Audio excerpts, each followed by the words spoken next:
बिस्मिल्लाहिर्रहमानिर्रहीम, अस्सलाम वालेकुम। हम डिस्कस करेंगे फेरेंजाइटिस। आइटिस का वर्ड जब भी आ जाए इसका मतलब होता है इन्फ्लेमेशन, उर्दू में सोजश कहते हैं, और pharynx mean pharynx. So the inflammation of pharynx is called as pharyngitis, यानी फेरिंग्स के इन्फ्लेमेशन को फेरेंजाइटिस कहा जाता है। फेरिंग्स को उर्दू में हलक कहते हैं। थोड़ी सी एनाटॉमी समझते हैं फेरिंग्स की।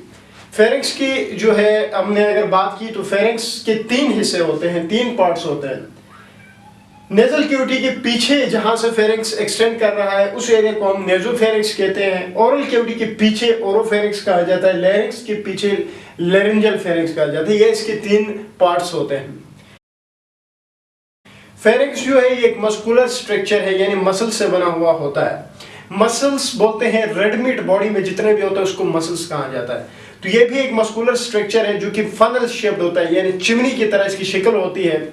ये बेस ऑफ स्कल, यानी स्कल से ये स्टार्ट करता है, एक्सटेंड करता है up to the 6th cervical vertebrae तक इसकी एक्सटेंशन होती है, और टोटल इसकी लेंथ जो होती है वो 12.5 सेंटीमीटर इन लेंथ होता है। फेरिंग्स जो है इसकी डुअल फंक्शन होता है, मतलब ये है कि ये रिस्पायरेटरी में भी रोल प्ले करता है, रिस्पायरेशन में भी और डाइजेशन में भी रोल प्ले करता है। वो कैसे?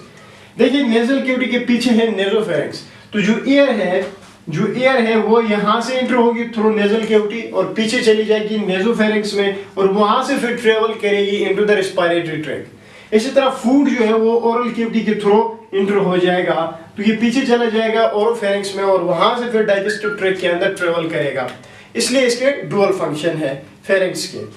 अब आते हैं अपने मेन टॉपिक के ऊपर, फेरेंजाइटिस। डिफिनेशन तो मैंने आपको बताई कि inflammation of pharynx is called as pharyngitis. Causes की अगर हम बात करें तो फेरेंजाइटिस जो है ये वायरल इन्फेक्शन भी होता है और बैक्टीरियल इन्फेक्शन भी होता है।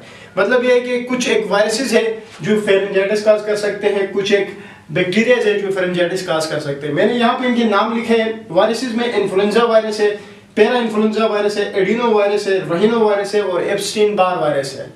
बैक्टीरिया की बात करते हैं तो ग्रुप ए स्ट्रेप्टोकोकाई, मैंने यहाँ पे स्टार लगाया है। इसका मतलब ये है कि जो मोस्ट कॉमन कॉजेटिव ऑर्गेनिज्म है बैक्टीरिया में जो फेरेंजाइटिस काज करता है वो ग्रुप ए जो है, group A beta haemolytic streptococci. ये एमसीक्यूज आ सकता है कि कौन सा ऑर्गेनिज्म यानी कौन सा बैक्टीरिया जो है वो मोस्ट कॉमन रिस्पॉन्सिबल है फॉर द फेरेंजाइटिस, तो वो है group A beta haemolytic streptococci.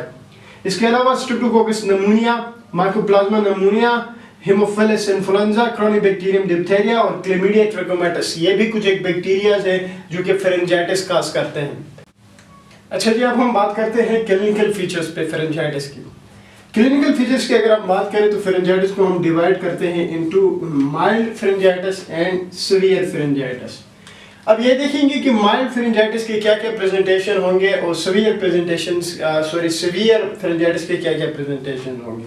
देखिए, अगर माइल्ड केस की हम बात करते हैं तो उसमें सबसे पहले काम होता है लो ग्रेड फीवर। जो फीवर होगा वो लो ग्रेड होगा। अच्छा, जबकि अगर सीवियर की बात करते हो तो उसमें हाई ग्रेड फीवर होता है। पहला तो फर्क ये है। दूसरा, अगर हम बात करें तो माइल्ड फेरेंजाइटिस में माइल्ड थ्रोट पेन होता है, जबकि सीवियर फेरेंजाइटिस के अंदर सीवियर थ्रोट पेन होता है। तीसरा डिफरेंस देखिए तो ईयर एक है, दोनों में होता है ईयर एक, लेकिन मोस्ट इंपोर्टेंट डिफरेंस आ जाता है यहाँ पे। माइल्ड केस में कोई लिम्फेडेनोपैथी नहीं होती है, जबकि सीवियर फेरेंजाइटिस में सर्वाइकल लिम्फेडेनोपैथी होती है। तो ये कुछ एक प्रेजेंटेशंस है। मेन अमूमन अगर आपसे जैसे कि पेपर में अगर पेपर पॉइंट ऑफ व्यू से देखें तो सीवियर फॉर्म आपसे पूछी जाती है, ये प्रेजेंटेशंस आपको याद रखने हैं, लेकिन पेपर में अगर क्वेश्चन आता है तो वो ये प्रेजेंटेशंस नहीं देते, वो ये देंगे। वो कहेंगे कि इतने एज का बच्चा है, वो आया है, उसका हाई ग्रेड फीवर है, सीवियर थ्रोट पेन है और सर्वाइकल लिम्फेडेनोपैथी है, तो बताएं आपका क्या डायग्नोज है, तो वो है फेरेंजाइटिस। अब हम बात करते हैं इन्वेस्टिगेशन ऑफ फेरेंजाइटिस के। कौन कौन से ऐसे टेस्ट है जो कि फेरेंजाइटिस में किए जाते हैं। तो सबसे पहले जो टेस्ट है फेरेंजाइटिस में जो किया जाता है वो है ब्लड सीपी।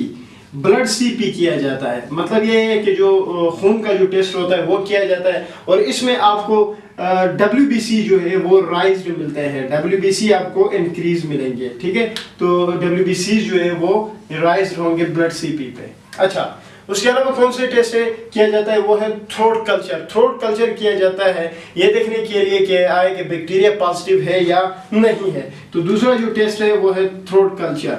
ठीक है ना, थ्रोट कल्चर इसकी इन्वेस्टिगेशन में आता है। अच्छा, उसके अलावा क्या किया जाता है, उसके अलावा सम टाइम जो है वो पीसीआर भी किया जाता है, पॉलीमरेज चेन रिएक्शन कभी कभार किया जाता है। तो पीसीआर ये भी एक टेस्ट है जो कि कभी कभार जो है वो फेरेंजाइटिस में किया जाता है। ये तो कुछ एक इन्वेस्टिगेशंस थी। इन्वेस्टिगेशन के बाद अब हम बात करते हैं इसके ट्रीटमेंट पे। ट्रीटमेंट ऑफ फेरेंजाइटिस, सबसे पहला ट्रीटमेंट ऑप्शन यही है कि आप पेशेंट को कहो कि बेड रेस्ट करें, ठीक है। Bed rest is an first choice of treatment के आप कहो कि बेड रेस्ट करें, ठीक है। उसके अलावा एंटीपायरेटिक्स दिया जाता है ताकि फीवर को कम किया जा सके, ठीक है। एंटीपायरेटिक्स जिसमें मोस्ट कॉमन अगर हम बात करें तो पेनाडॉल नाम की जो टेबलेट आती है वो दी जाती है। अच्छा, उसके अलावा क्या किया जाता है, एंटी एनाल्जेसिक्स भी दिए जाते हैं, मतलब ये है कि पेन किलर्स भी दिए जाते हैं ताकि जो थ्रोट पेन है वो खत्म हो। जिसमें क्या क्या हो सकता है, ब्रूफिन आप बेस्ट एग्जांपल कह सकते हो, ठीक है। पेन किलर्स दिया जाता है, bed rest, antipyretics, pain killer, ठीक है। उसके अलावा एक जो चीज दी जाती है वो है एंटीबायोटिक।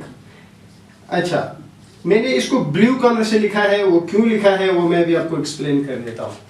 जो बाहर की कंट्रीज है, जो डेवलप्ड कंट्रीज है लाइक यूनाइटेड स्टेट अमेरिका की अगर हम बात करें तो वहाँ पे एंटीबायोटिक्स को नहीं दिया जाता है। इसकी मेन वजह क्या है, मेन वजह ये है कि जो फेरेंजाइटिस है इट इज मोस्टली जो है वो ड्यू टू वायरस, ठीक है।